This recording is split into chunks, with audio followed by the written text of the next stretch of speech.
Hello students, आज हम class 9th maths chapter 2 exercise 2.1 के सम्स इजी मेथड में समझेंगे। First sum is the find the degrees of the polynomials. सबसे पहले what is the polynomials?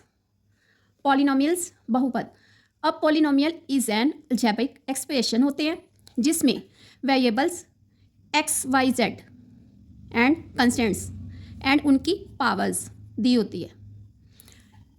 Then first sum is the 2x square minus 5x plus 3. Degree of a polynomial is the highest power of the variable. सभी terms देखो, 2x square minus 5x plus 3. इसमें क्या है? x square, इसकी power 2. Then minus 5x है, x की power कितनी है? 1. 3 क्या है? 3 is the constant. जो कांस्टेंट होते हैं उनकी पावर क्या होती है? 0.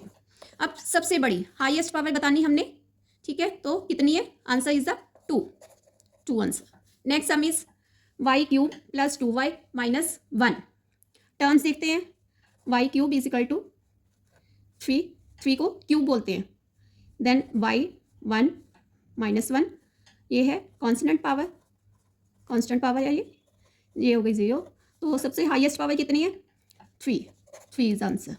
Next sum is -9 this is a constant polynomial है। This is a constant polynomial, तो आंसर इसका क्या होगा? नो वेरिएबल है इसका, तो डिग्री कितनी हो गई? So that the degree is 0। Then next sum 4z minus 3। 4z minus 3, z की कितनी है? 1 minus 3, this is the constant power is equal to 0, तो हाईएस्ट डिग्री कितनी है? Is equal to 1 is the answer. Next sum is the right polynomials of degree 1, 2 and 3। इनकी degrees बतानी है हमने, जिसकी 1 डिग्री हो, 2 हो एंड 3 हो। ऐसा पॉलिनोमियल आपने एग्जाम्पल बताना है। अ पॉलिनोमियल ऑफ डिग्री 1, जिसकी डिग्री 1 होती है उसे हम लीनियर पॉलिनोमियल बोलते हैं। एग्जाम्पल 2x प्लस 5, इसकी डिग्री कुछ नहीं है, मीन्स 1 हो गई। अ पॉलिनोमियल ऑफ डिग्री 2 को हम क्वाड्रेटिक पॉलिनोमियल बोलते हैं। इसका example x square plus 3x plus 1, कितनी डिग्री है इसकी? 2। A polynomial of degree 3 cubic polynomial बोलते हैं इसको। Example x cube minus 2x square plus x plus 4। Next sum is what are the coefficients of x square and x cube in the polynomial x4 minus 3x3 plus 6x square minus 2x plus 7। इसमें पूछा गया coefficients. What is the coefficients?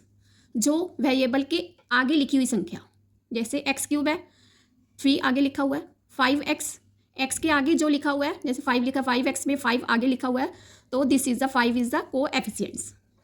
अब ये statement हमें दी गई है, given is the this, given क्या है? x4 minus 3x cube plus 6x square minus 2x plus 7, ये गिवन पॉलिनोमियल है, ये हमें गिवन दिया गया, ठीक है। तो अब हमने कोएफिशिएंट्स किसका फाइंड करना है? x स्क्वायर का। अब जो गिवन पॉलिनोमियल है उसमें x स्क्वायर का क्या है? 6 लिखा हुआ उसके आगे। Then coefficients of x cube का भी फाइंड करना हमने। x क्यूब कहाँ लिखा है? ये x क्यूब के आगे क्या है? 3, इसके आगे माइनस का साइन है। Then answer will be -3।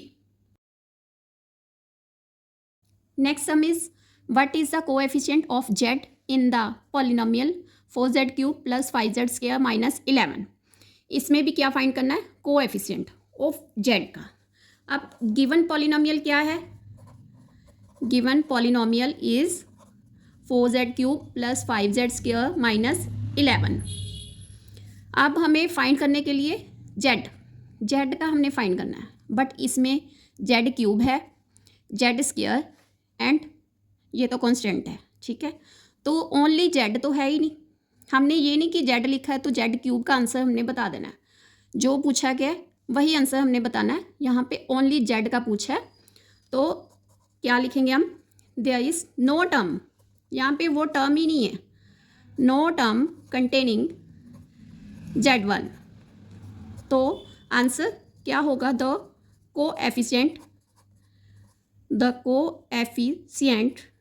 Of Z is equal to 0। ये चीज़ आपको याद होनी चाहिए कि कोई भी वेरिएबल किसी टर्म में ना हो, जैसे यहाँ पे Z नहीं है, ओनली सिंगल Z नहीं है जिसकी पावर्स नहीं है, तो वो टर्म ना हो तो उसका कोएफिशिएंट 0 ही माना जाएगा, 1 नहीं लिखना है, 0 माना जाएगा। Next sum is what is the constant term of the polynomial 9x³ + 5x² - 8x - 10। आप यहाँ पे पूछा गया constant term, what is the constant term. Constant term में कोई वेरिएबल जैसे x y z ना हो, नहीं होना चाहिए, तभी हम उसे कांस्टेंट टर्म कहते हैं। जैसे एग्जांपल में हम देखते हैं 9x³, ठीक है, यहाँ पे कांस्टेंट टर्म है ना, x लिखा हुआ है, तो ये कांस्टेंट टर्म है।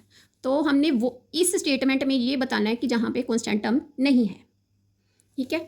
तो हम आंसर्स में लिखेंगे solution, the constant term is the term, पहले हम बताएंगे कि वो क्या है, term without any variable in the polynomial.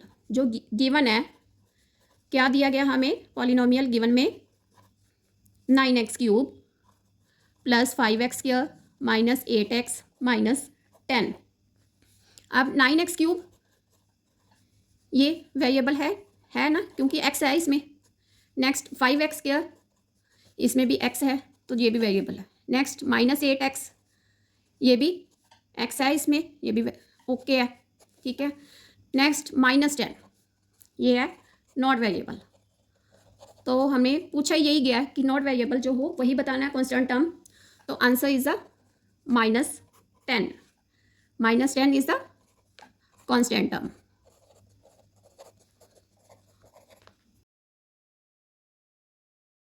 हाँ जी स्टूडेंट्स, आई होप आपको 2.1 एक्सरसाइज के सम अच्छे से समझ आए हों।